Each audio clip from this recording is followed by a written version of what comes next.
Physics और maths किस तरह से बिल्कुल भाई भाई सब्जेक्ट्स हैं एक दूसरे के लिए। और ऐसा इस क्वेश्चन में पता लगता है, जो क्वेश्चन जेई के लिए बहुत इंपॉर्टेंट है। इस तरह की चीज कभी भी आ सकती है और कई बार इस तरह की चीज आई भी है।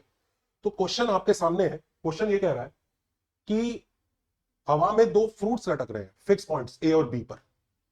जैसे पेड़ पर दो फ्रूट्स हैं और दोनों फिक्स्ड है, हवा इनको नहीं हिला रही है। नीचे से एक प्रोजेक्टाइल ऐसा फेंकना है जो दोनों फ्रूट्स को टक्कर मारकर जाए।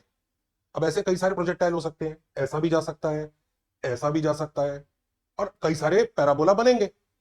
अब सवाल ये उठता है, और ये नीचे ग्राउंड है, सवाल ये उठता है कि इन पैराबोला के फोकस के लोकस की क्या शेप होगी। तो ये वाले क्वेश्चन बहुत खूबसूरत है। अब इनिशियली देखने में कई बच्चों को ये डरावना लगने लगेगा कि यार पता नहीं इसको कैसे करेंगे, कैसे हम लोग फिगर आउट करेंगे।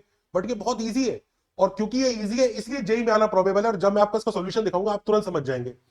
तो जैसे सबसे पहले हम इस क्वेश्चन को देख के क्या सोचे कि उसने कोऑर्डिनेट्स नहीं दिए, उसने सिर्फ लोकस की शेप पूछी है। यानी जो फोकस है उसके लोकस की अगर शेप चाहिए, फोकस कुछ यहां पर होगा, तो हमें कोऑर्डिनेट्स अज्यूम करने की जरूरत नहीं है। तो मे बी ये कोनिक्स की एकदम बेसिक प्रॉपर्टी से सॉल्व हो जाएगा। अब कोनिक्स की बेसिक प्रॉपर्टी पैराबोला के लिए क्या होती है?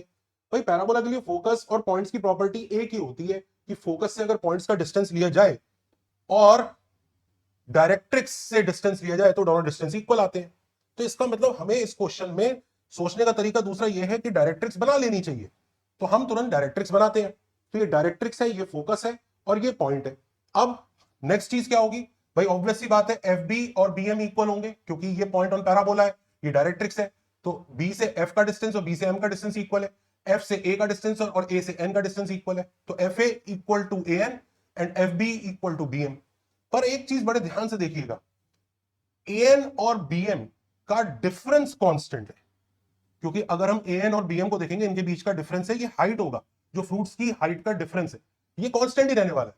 तो F A minus F B will be a constant. और जब किसी वेरिएबल पॉइंट का दो फिक्स पॉइंट से डिस्टेंस का डिफरेंस कांस्टेंट होता है, तो आंसर एक ब्रांच ऑफ हाइपरबोला होता है। क्योंकि इस केस में एफ बी बड़ा होगा, एफ ए छोटा होगा, तो one branch of hyperbola answer है। अगर मॉड कांस्टेंट आता तो फुल हाइपरबोला होता। और कुछ अगर हम ड्रॉ करने के लिए देखें जस्ट फॉर फील कि कई सारे प्रोजेक्टाइल फेंके जा रहे हैं और हम हर एक फोकस को ज्वाइन करें, तो कुछ इस तरह का हाइपरबोला हमारा आ जाना चाहिए, और अच्छे से आप डेस्कटॉप पर बना सकते हैं। अब कई बच्चे हैं जो इस तरह से इतनी बेसिक चीज को नहीं सोच पाते, उन्हें कोनिक्स की बेसिक प्रॉपर्टीज भी क्लियरली हैं। उनके लिए हम रिवीजन क्लास लेके आ रहे हैं, जिसको आपको बटन दिख गया होगा, उस पर एनरोल कर लीजिए और आ जाइए। फ्री रिवीजन क्लास है यूट्यूब पर। Take care, bye bye.